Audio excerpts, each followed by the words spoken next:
आज सुनिए मार्गशीर्ष गुरुवार की संपूर्ण व्रत कथा, श्री लक्ष्मी चालीसा पाठ और आरती। पौराणिक कथा के अनुसार उस समय भद्रश्रवा नाम के एक राजा थे। वे बहुत पराक्रमी राजा थे।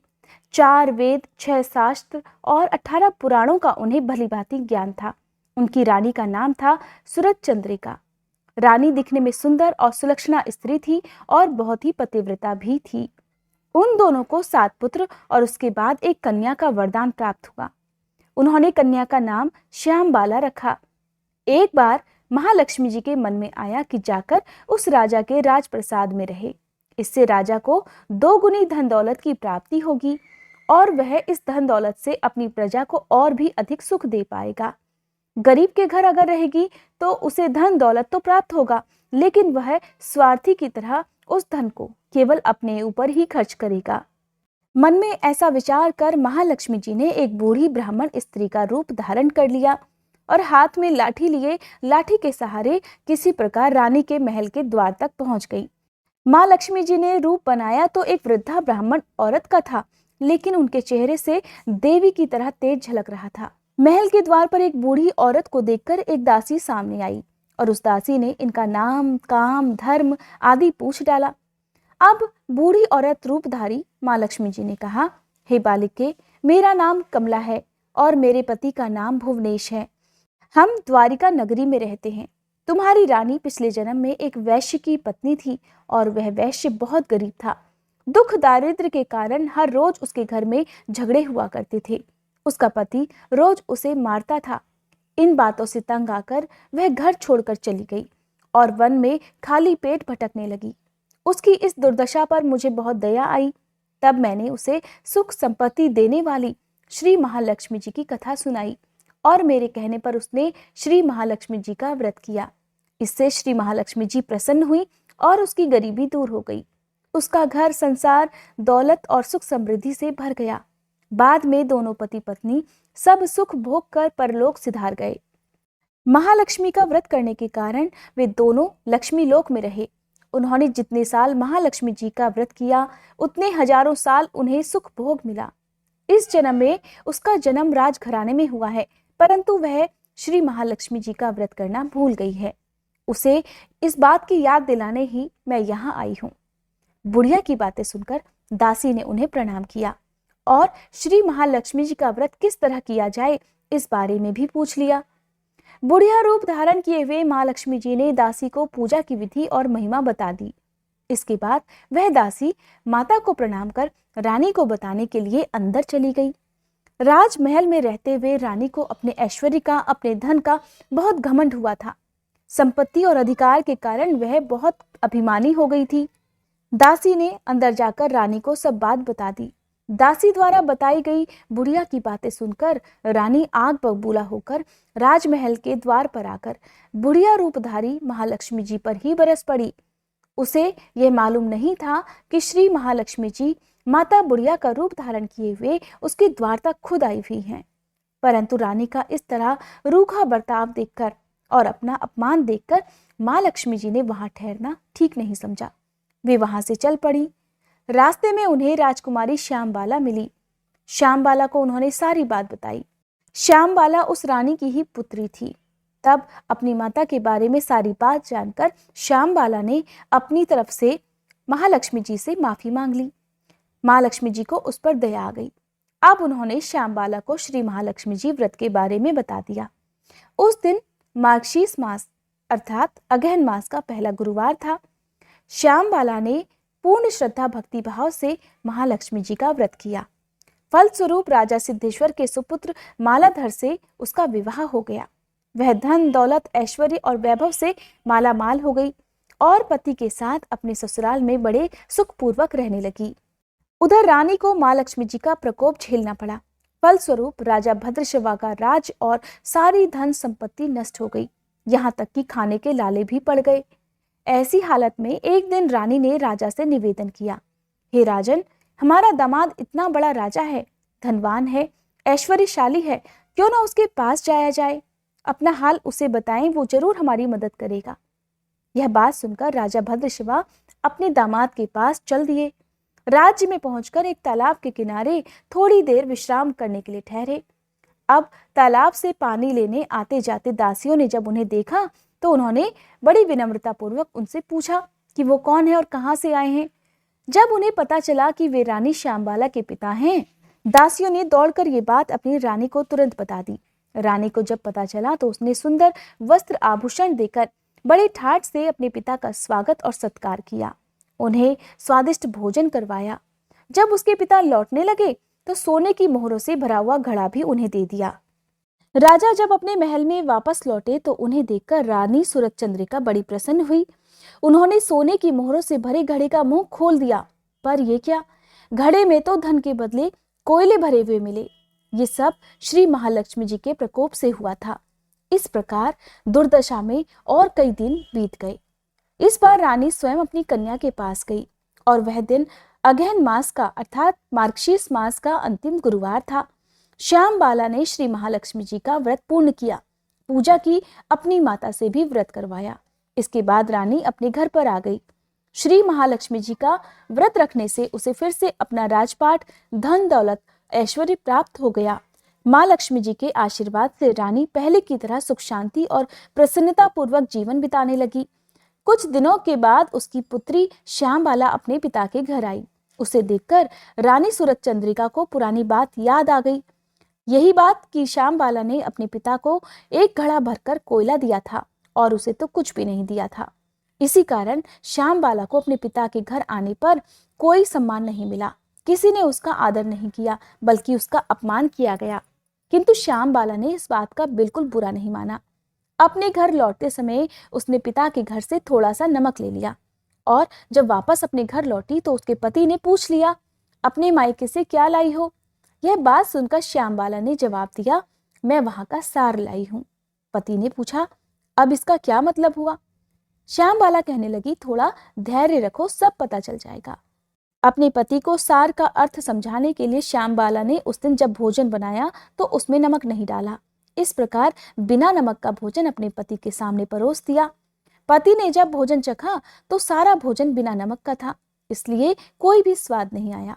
फिर श्यामबाला ने थाली में नमक डाला, इससे सारा भोजन स्वादिष्ट लगने लगा। तब श्यामबाला ने अपने पति से कहा, यही है मेरे मायके से लाया हुआ सार। अब पति को उसकी बात समझ में आ गई। फिर वे दोनों हंसी मजाक करते हुए भोजन करने लगे। कहा जाता है, इस तरह जो कोई श्रद्धा और भक्ति भाव से माँ लक्ष्मी जी की पूजा करता है उसे माँ की कृपा अवश्य प्राप्त होती है। उनके घर में सुख संपत्ति और शांति बनी रहती है। साथ ही भक्तों की सभी मनोकामनाएं भी पूर्ण होती हैं।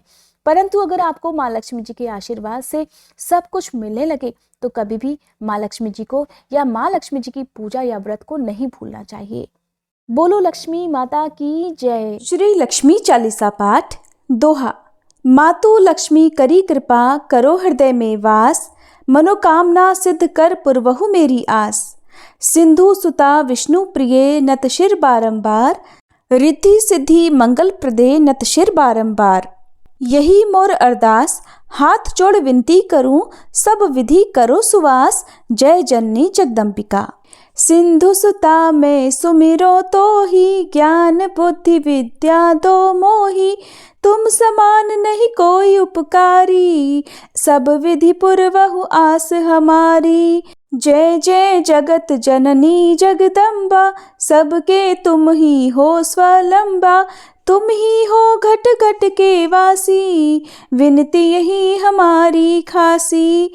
जग जननी जय सिंधु कुमारी, दीनन की तुम हो हितकारी, विनयो नित्य तुम्ही महारानी, कृपा करो जग जननी भवानी। यही विधि स्तुति करो तिहारी, सुधि लीजे अपराध बिसारी, कृपा दृष्टि चित वो मम ओरी, जगत जननी विनती सुन मोरी। ज्ञान बुद्धि जय सुख की दाता, संकट हरो हमारी माता, क्षीर सिंधु जब विष्णु मथायो, 14 रत्न सिंधु में पायो, 14 रत्न में तुम सुख राशि, सेवा कियो प्रभु ही बन दासी। जब जब जन्म जहाँ प्रभु लीन्हा, रूप बदलतः सेवा कीन्हा। स्वयं विष्णु जब नर तनु धारा, लीनेहु अवधपुरी अवतारा। तब तुम प्रकट जनकपुर माही, सेवा कियो हृदय पुलकाही। अपनायो तो ही अंतर्यामी, विश्व विदित त्रिभुवन की स्वामी। तुम सब प्रबल शक्ति नहीं आनी, कह तक महिमा कहो बखानी। मन क्रम वचन करे सेवकाई, मन इच्छित वांछित फल पाई। तज छल कपट और चतुराई, पूजहि विविध भांति मन लाई। और हाल में कहो बुझाई, जो यह पाठ करे मन लाई। ताको कोई कष्ट न होई, मन इच्छित फल पावे फल सोई। त्राहि त्राहि जय दुख निवारणी, त्रिविध ताप भव बंधन हारणी। जो यह चालीसा पढ़े और पढ़ावे, इसे ध्यान लगा कर सुने सुनावे। ताको कोई न रोग सतावे, पुत्र आदि धन संपत्ति पावे। पुत्रहीन और संपत्तिहीना, अंधा बधिर कोढ़ी अति दीना। विप्र बुलाए के पाठ करावे, शंका दिल में कभी ना लावे। पाठ करावे दिन चालीसा, ता पर कृपा करे गौरी सा। सुख संपत्ति बहुत सी पावे, कमी नहीं काहू की आवे। 12 मास करे जो पूजा, ते ही समधन्य और नहीं दूजा। प्रतिदिन पाठ करे मन माही, उन सम कोई जग में नाही। बहुविधि क्या में करो बढ़ाई, ले परीक्षा ध्यान लगाई। करी विश्वास करे व्रत नेमा, होई सिद्ध उपजय और प्रेमा। जय जय जय लक्ष्मी महारानी, सब में व्यापित जो गुण खानी। तुम्हरो तेज प्रबल जग माही, तुम सम को दयाल को नाही। मोहि अनाथ की सुधि अब लीजे, संकट काटी भक्ति मोहि दीजे। भूल चूक करी क्षमा हमारी, दर्शन दीजे दशा निहारी। बिन दर्शन व्याकुल अधिकारी, तुम ही अक्षत दुख सहते भारी। नहीं मोहि ज्ञान बुद्धि है तन में, सब जानत हो अपने मन में। रूप चतुर्भुज करके धारण, कष्ट मोर अब करहु निवारण। कहीं प्रकार में करो बढ़ाई, ज्ञान बुद्धि मोहि नाही अधिकाई।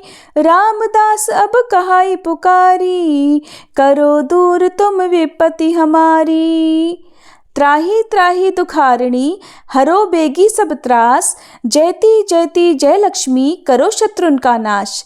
रामदास हरि ध्यान नित, विनय करत कर जोर।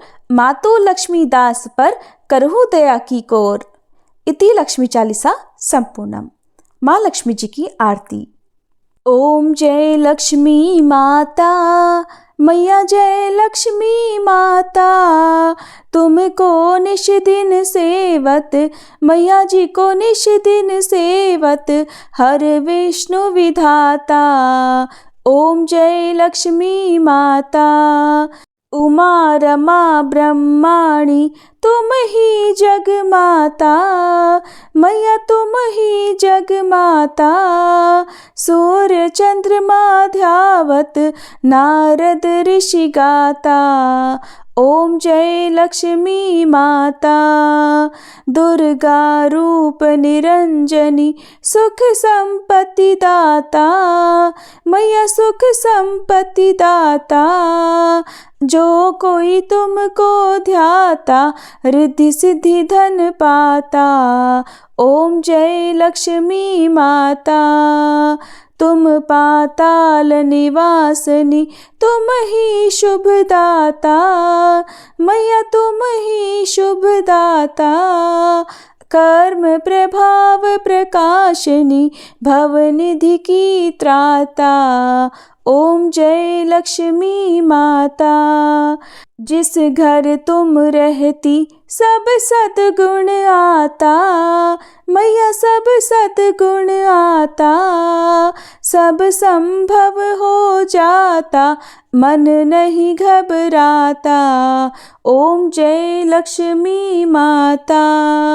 तुम बिन यज्ञ न होते, वस्त्र न कोई पाता। मैया वस्त्र न कोई पाता। खान पान का वैभव सब तुमसे आता। ओम जय लक्ष्मी माता। शुभ गुण मंदिर सुंदर, क्षीरोदधि जाता। मैया क्षीरोदधि जाता।